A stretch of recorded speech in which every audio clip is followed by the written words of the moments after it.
No, okay. Good day mga Airsoft. Hello po sa inyo lahat. Good day po sa inyo lahat mga kabigman, no? Tulad nga na sinasabi ko mga Airsoft, no? Kanina, kinuha natin yung huling sultada ng mga stock, no? So, meron lang tayong tagki 15 piraso nito. Ewan ko lang kung hanggang kailan, kung gaano tatagal tong mga unit na to, no? Kasi huling sultada na to, pag sinabing huling sultada, ito na yung mga latak, no? Latak dahil wala na talagang stock. Latak dahil talagang paubos na yung stock. Ngayon, kung magkakaroon kayo nito, makakahabol kayo, napakagandang pagkakataon. Kasi syempre, mararanasan nyo yung experience na masarap sa pag-airsoft, no? Pero yun nga, sabi ko sa inyo, kasi kahit gustuin natin, kahit may pera tayo, minsan ganun no? Napakahirap nung kahit may pera ka na, hindi ka pa makabili kasi wala kang mabili, di ba? Kaya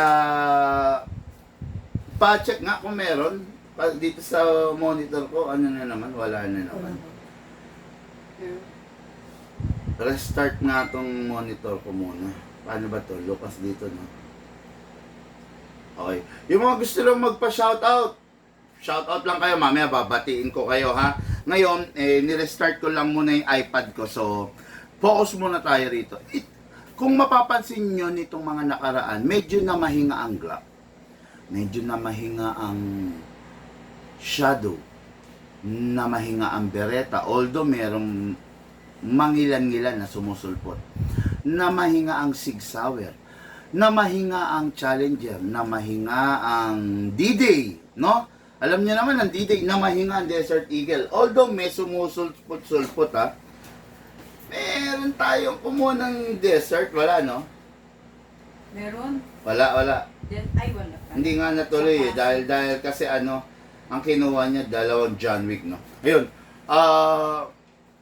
sumusulpot ang John Wick na high-end, sumusulpot yung John Wick na CO2 version, di ba? Yan.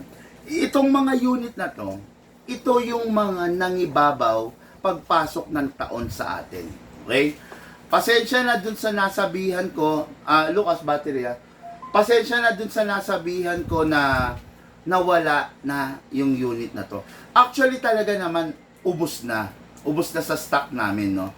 Kaya lang, it just happened na kinontak ako ng supplier na meron pang natirang mangilan-ngilan galing doon sa isang airsoft shop na nagpa-cancel ng kanyang order. Okay, syempre, anong gagawin natin? So, kinuha na lang natin kasi nga, ibinigay sa atin ng ating supplier nung nagsusupply sa atin. Dahil kinancel nga ng isang, ng isang seller. Siguro, hindi natin malaman kung legit seller or fly-by-night seller, di ba? Pero yun nga, nandito na sa atin ngayon. Meron akong 15 piraso nito, meron akong 15 piraso nito, meron akong 15 piraso nito. So, total of 45 ka airsoft ang possible magkaroon nito. Bakit dapat ka magkaroon nito? Okay. Yung mga ordinaryong unit, such as 2011 by the ENC, 2011 or Glock by the Double Bell, 2011 or Glock or Sig Sauer or what ng WE, sila yung mga unit na masasabi nating pang hindi seryoso, hindi gaanong seryoso, no? Although WE is pwede naman na talaga, no? Ayan, mga airsoft, no? Huwag kayong masasaktan, na sasabihin ko lang yung totoo. Yung WE talagang okay naman. Pwedeng-pwede na, no? Kaya lang nagkataon na yung WE hindi siya capable doon sa malalakas na types of gas, 'di ba? Ngayon, hindi siya capable doon dahil hindi siya capable doon. Dapat huwag mo siyang gagamitan ng malalakas na types of gas.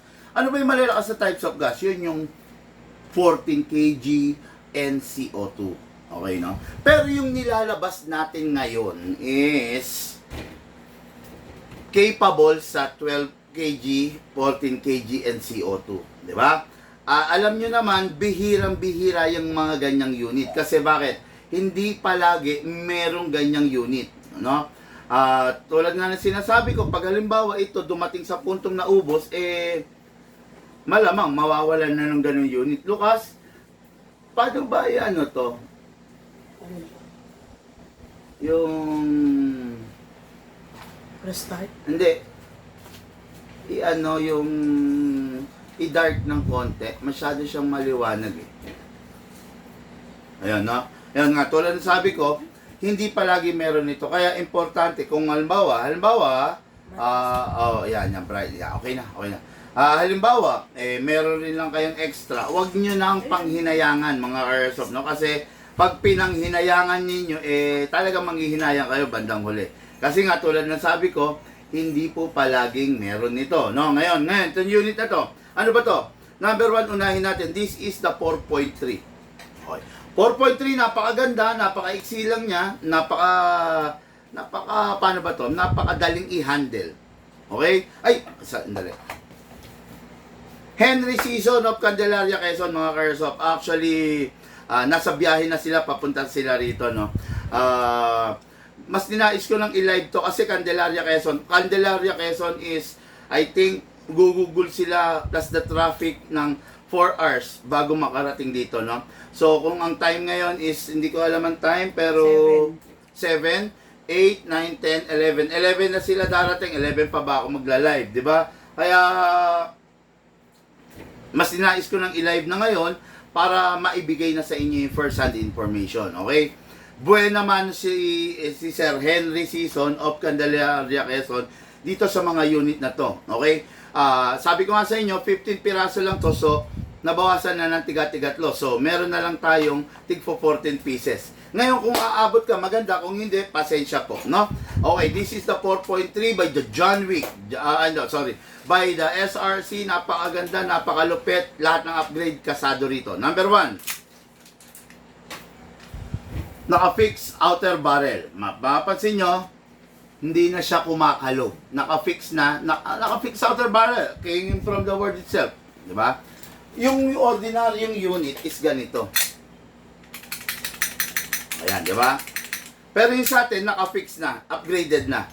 Okay? Pangalawa, naka-half-up rubber na siya. Kung mapapansin nyo dito, silipin nyo, color gray na yung half-up rubber niya. Yung mga other unit, hindi naman ganito. Di ba? Okay. Plus, naka-fine tuning, naka-trigger job, at naka-hammer protection pad. Itong liit nito, magugulat ka, dahil yung karga niyang upgrade talagang matindi. Di ba? Yung itong liit nito, maraming mga unit na malalaki. Maraming unit na mas malalakas. Pero itong unit na to, ikakagulat mo nga dahil sa liit niya is kargado siya ng upgrade, no? Ngayon, ano ba yung upgrade? Hindi ko yun, tumuloy na, no? Ayun. Kanina nagloloko to. Ngayon, sa karga nitong upgrade, sulit na sulit ka. Alam nyo ba mga airsoft, no, na yung upgrade nitong unit na to, kung halimbawa ito yung unit ninyo, hindi to upgraded. Ipapa-upgrade nyo to, gagastos kayo na nasa 9,000 para lang ma-upgrade tong unit nyo na hindi upgraded. Ngayon to, full upgrade na, wala ka nang problema eh. Naka-fine tuning pa, naka-trigger job. Syempre, yun yung specialty namin di ba? Pag naka-fine tuning, naka-trigger job, fine tuning, pinapatipid natin yung unit sa gas, pero pinapalakas natin yung FPS. O, di ba? Pag trigger job, yun yung pinapalambot natin yung mga trigger. Ngayon, lahat to, ito, meron na. Pero kung ang unit mo is WE, hindi niya kayang i-perform yung kaya nito. Okay? O, again uulitin ko, baka may mansisi na naman, baka sisihin nyo na naman ako. Kung ang unit mo ENC, okay, ang unit mo ENC, yung unit mo double bell, yung unit mo WE, yung unit mo AW custom, hindi para sa inyo yung live na to. Okay? Yung makikita ninyo is hindi nyo pwedeng i-apply lahat totally doon. May mangilan-ngilan na halos same yung pagsisilicon oil. Pero yung gagamitin natin na gas dito, hindi po recommended doon sa mga unit ninyo. Okay? Again, ulitin ko, kung ang unit mo ENC, double bell, WE, AW custom, EMG, at whatsoever, hindi po para sa inyo itong live na to kasi pag in-apply ninyo, yung the way ng paggamit ko nito, mawawarak, mababasag yung unit nyo. Okay? Yung unit ninyo is, Yung iba China, gawang Lunes silang Martes, entry level, sinasabi nila, yung sinabi ko, WE, EMG, AAW costume, okay naman yung mga yan, kaya lang, hindi sila full steel CNC ang laman loob, okay? Pero itong mga unit na nakikita nyo, full steel CNC na magnet. Okay? So, let's begin. This is the 4.3.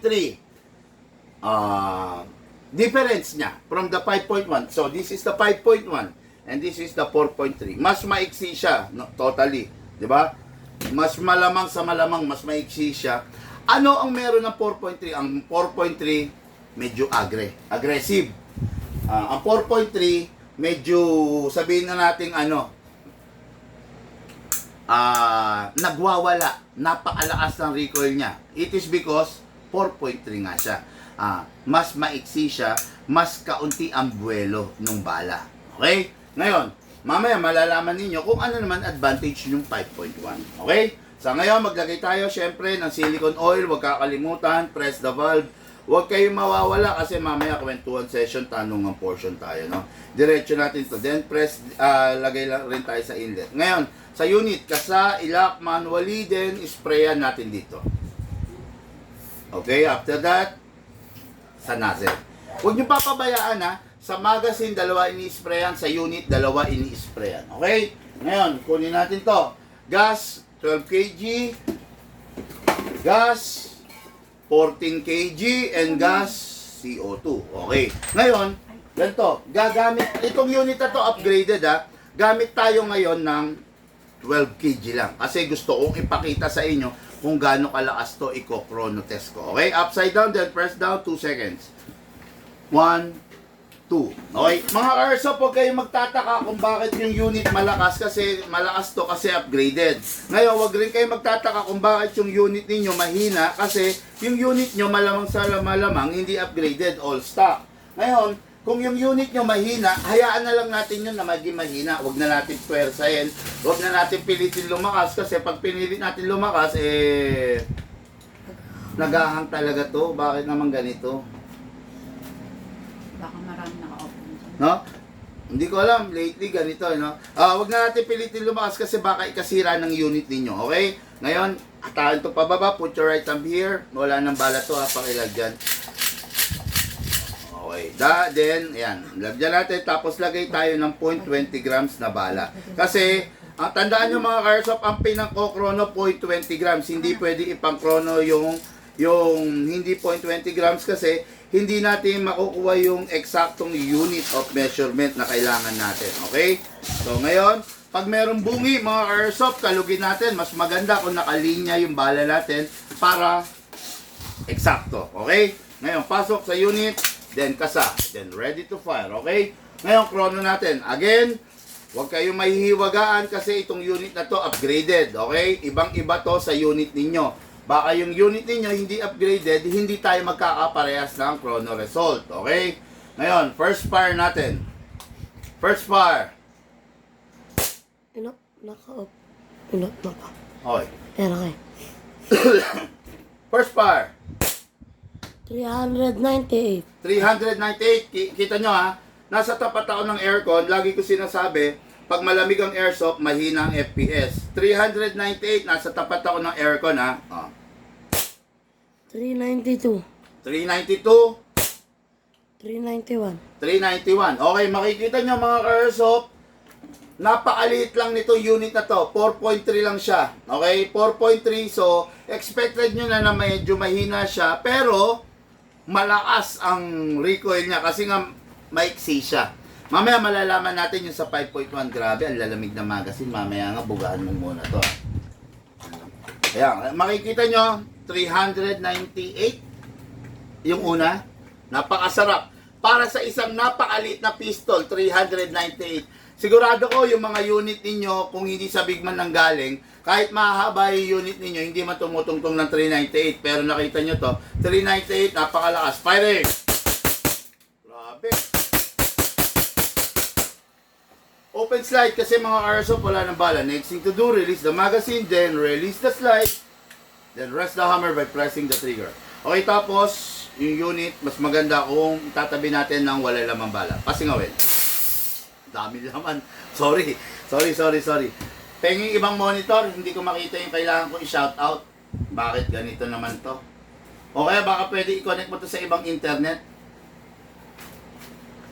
Sa ibang internet, kung meron siya nasasagap, nakakainis.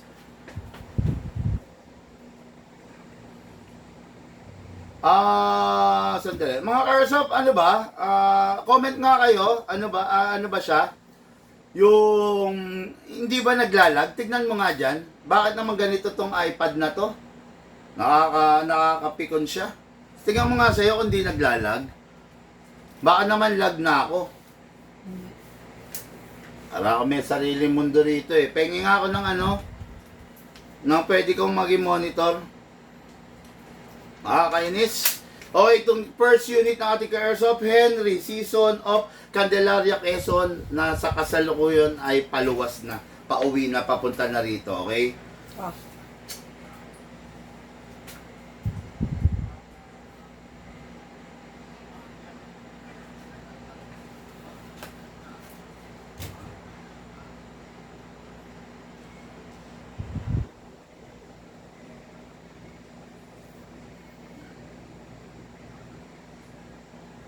Ayun, okay, good evening, sabi ni Mark Lester. Mark Lester, nahihirapan ako sa pangalan mo, baka pwedeng pakiayos.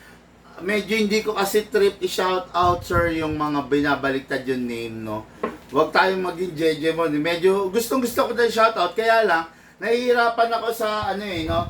Sa name mo. Tinatranslate ko pa sa utak ko, eh. Okay, so, Bri Lusabia, hello, good evening po. Okay, super sulit, Boss Bigman, yung combat master ko. Sabi ni J. Sir Legaspi, ito yung taga-Pasig. Ano yan, shipping yan? Okay, Lester Murcia, okay po, hindi po naglalag. Lag boss, sabi din Demetrio. Ano ba talaga ang totoo? Naglalag ba o hindi? Sa'yo, lag? Tignan mo rito. Saan ka ba ano? Nakarasyam rito. Diyan man ang problema. Wala. Ibahin mo to ng connection, ilagay mo sa iba, no? Okay, next unit natin, nakita nyo naman yung 4.3, next unit natin is the 5.1. Ano yung pinagkaiba nitong dalawang 5.1? This is the MK1 Elite Classic, okay? Yung kanina makikita nyo 4.3, napaka-forma ng slide niya, as well as this. Nakikita nyo yung slide niyan? Napaka-forma, napakayabang. Ito, classic version, okay? San Miguel, Bulacan daw. Ha? San Miguel, Bulacan. Okay. Anyway, now this is the classic version. What is good and special about this? Yung kanina 4.3 and this is a 5.1. Ayan, makikita nyo naman, no? Ibay mo ng connection. Balik mo na sa Bigman packet. Yan. Okay naman? Sige, okay na yan. Parang ang tindi namang humigop nito. Oo, yung apple. Oo, sa akin nakakainis. Hindi ko alam ba't ganito o baka nag-update to. Sobra yung apple na yun. Sayang yung connection pero sana walang maging problema. Okay, 5.1 Classic. Ngayon, syempre, tulad nga sabi ko, gawan natin ng chrono test tong unit na to, no? Press the valve, then spray ang lamig ng magazine ko. Mga Airsoft, pagpasensyaan nyo na, no? Kung parang sa tingin nyo medyo mababa yung result ng chrono natin. Actually, pero mataas na yung 398. Para sa isang 4.3, mataas yon. Lagyan natin sa slide stopper, then lagyan natin dito sa nozzle. Then release, tapos rest. Ngayon, lagyan natin ito ng gas. Gamit tayo, again, 12 kg lang kasi magko-chrono test tayo. Upside down, then press down. 1. Oops. Pag hindi pumapasok, wag yung oops. Yun. 1, 2. Okay. Pag nilalagyan nyo tapos sumisingaw, wag yung ipipilit. Hindi, wag. Asam.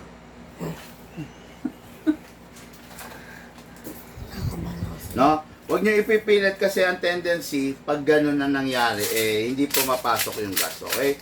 Ngayon, ayan. Kaya ako kinakalog mga Airsoft para umayos, di ba? Okay? Pasok sa unit, kasi ready to fire. Okay, MK1 Elite Classic Edition. Okay, firing tayo, no? Firing, first fire, chrono. 419. 419, grabe. Para sa gumamit ng 12 kg, bakit ang taas ng FPS? Mga airsoft upgraded po to. 415. 415, 412. 412 last. 416. 416, napakalakas niyan. 400, biruin mo, kasi lakas na nahalos ng rifle. Bakit gano'n kasi lakas? Mga airsoft, ulitin ko, upgraded po ito. Huwag kayong magtataka kung yung unit nyo is below 350 lang ang mga FPS. It is because hindi upgraded yan. Pero upgraded po ito, kaya po nagwawala ang FPS niya. Firing!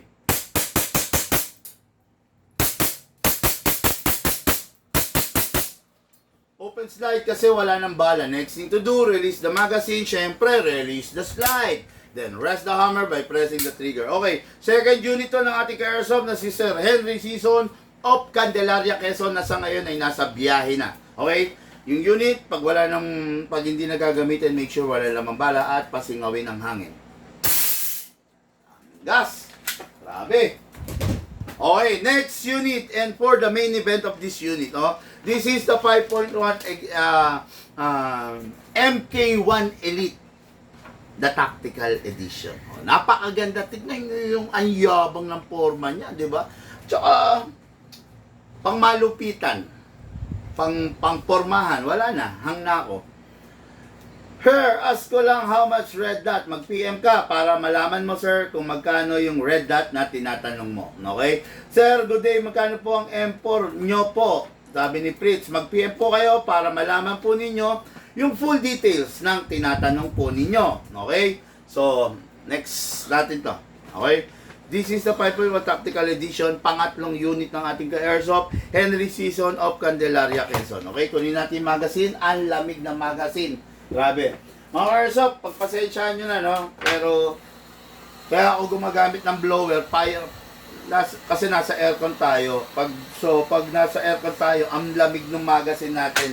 Sa totoo lang, hindi ako nag-e-enjoy pag malamig yung magazine kasi ang hina ng airsoft. Nilalive ko, dinedemo ko sa inyo, tapos makikita nyo parang ang hina, di ba? Kaya ayaw ko yung ganyan. Kaya, pasensyahan nyo na kung, pero hindi naman sinasabing gumamit kayo ng blower. Hindi advisable gumamit kayo ng blower kasi delikado rin naman yung blower, no? Kasi malulusaw yung mga plastic parts ng mga unit ninyo, madedeform. Okay?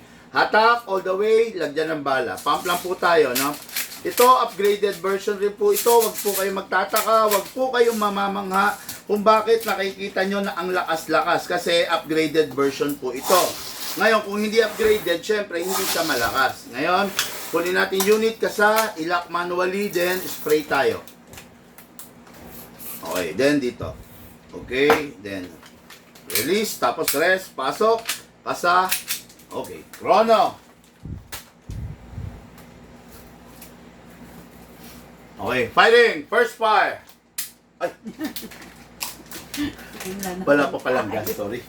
Okay, gamit tayo 12 kg lang. Lagyan natin ng gas. Upside down, then press down. Ayaw pumasok. 1, 2. Okay, kailangan 2 seconds.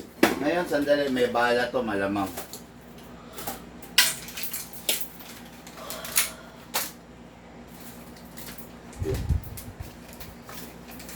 Okay. Pasok sa unit. Kasa. Ready to fire. Okay? Firing. Single fire. 453. 453. What nako. What the? Grabe. Grabe upgrade dyan. 453. Firing. 438. 438. Firing. 437. 437. Firing. 431. 400. Last fire. 434. 434. Okay. Okay. Wala na akong masabi kasi kahit ako gulat sa naging upgrade nito. Again, kay Airsoft kung meron tayong 10 unit na high kappa, hindi lahat yan magkakapare-parehas ng chrono. Minsan merong maganda ang chrono, minsan merong makunat ang chrono. Magkakaiba yan ng chrono. Okay? Kaya wag na kayong magugulat kung nakakakita kayo ng mga ganon kasi upgraded yung unit. Pero hindi ko sinasabi na na hindi rin naman advisable na yung unit kung hindi rin lang naman mga quality unit, mga high-end unit i-upgrade natin yung unit nyo. Hindi pwede yon kasi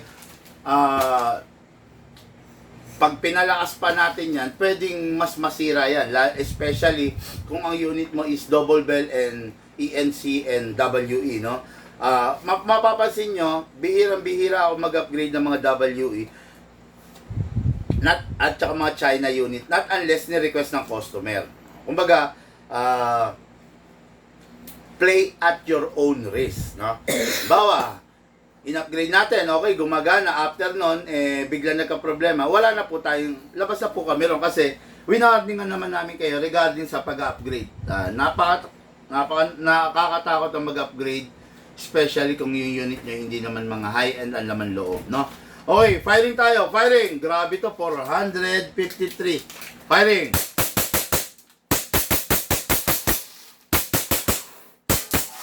Open slide kasi wala na pong bala. Next thing to do, release the magazine. Then, syempre, release the slide. Press the hammer by pressing the trigger. Okay, pag hindi nagagamitin yung unit, pasingawin. Dami natin pinapasingaw. Napansin nyo, 2 seconds lang nilalagay ko, di ba? Pero, grabe yung singaw, no? Kasi mga airsoft talaga naman, talagang napakatindi niya, no? Meron tayong reloader dito, di ba? Na isa, na lagyan nyo nga siya ng .12 lang na bala. No? Para hindi ako laging dumadampot dito. Minsan kasi natatapon, eh. Ay, .20 pala. Okay, no? So, ayun. Nasaan na ba tayo? Ayun. Pagpasensyahan nyo na hindi ko kayo ganong ma-shout out. Naiinis ako dito sa monitor ko. Naglalag. Red para sa unit ko. Okay, lag. Sabi, lag boss. Sabi ni Demetrio. Hindi ko lang alam. Mga airsoft, dire-diretso lang ba yung video ko? Bakit naman dito sa iPad nagkakaganito? So, ito, dials natin, konting kwentuhan session, tanong ang portion. Meron kasi mga nagtatanong, Boss Bigman, ano ang unit na pinakamahirap i-fix outer barrel? I-convert na ng fix outer barrel. Okay mga airsoft, ang unit na pinakamahirap i-fix outer barrel is yung mga naka-island barrel. Okay. Ibig sabihin, kuha tayong example.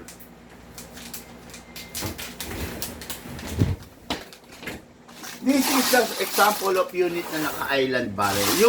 Yung dinemo ko kanina, the John Wick island barrel. Ito, example din to ng unit na naka-island barrel. Okay? Ito ang isa sa pinakamahirap i-convert kasi bakit? Ang outer barrel lamang na pwede rito is yung premium. To. Ang outer barrel na pwede rito sa unit nito na ito is yung premium na ganito. Yan, ito. Yan, premium yan, ha? Okay? Ano yun? Yung mga bumili sa Visayas Avenue. Sunny Marfil. Sir, thanks sa nabili namin coming from Boss of 41 Visayas. Boss, ano to eh? Security agency, no? Boss Security Agency, mga bossing. Maraming salamat po sa pagtitiwala ninyo sa amin, no? Yun. Kahit gabi na, talagang in-accommodate pa nila tayo. Okay, itong unit na to, yung mga island, mga 6.0 na naka-island barrel, yan ang isa sa pinakamahirap i-upgrade ng fixed outer barrel. Bakit? Kasi itong unit na to is, kakaiba yung barrel niya. Meron siyang ulo, may palong. Ayan, may palong sa ulo. Ayan, Ayan. Meron siyang palong sa ulo. Okay? Ngayon, ang upgrade nito, itong premium. Hindi natin pwedeng i-upgrade to ng budget meal upgrade lang or yung kumbaga, sa pag-upgrade kasi ng fixed outer barrel, meron tayong budget meal, may mid-class, may high-end din tayo. Okay, ito yung high-end version. Kasi, pag binudget meal lang natin upgrade to, alam nyo to, napapansin nyo to, ito. Ewan ko lang kung nakikita nyo pero mga airsoft, itong gap na to, ito. Yan. Okay. Pag ito hindi maayos, hindi maganda yung pagkaka-upgrade, ang tendency, may gap yan na ganyan. Ayan. Kita ba? Ayan. Hindi siya ganong gumagarahe. Kumbaga may space na ganyan.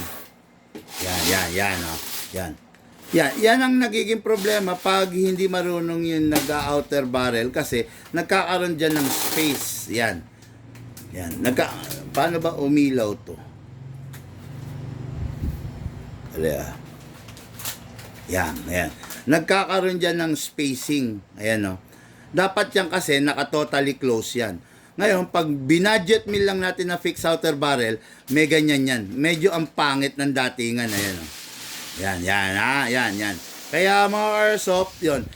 To answer the question ng ating ka-airsoft, ano raw yung unit na pinakamahirap i-fix outer barrel, i-convert is...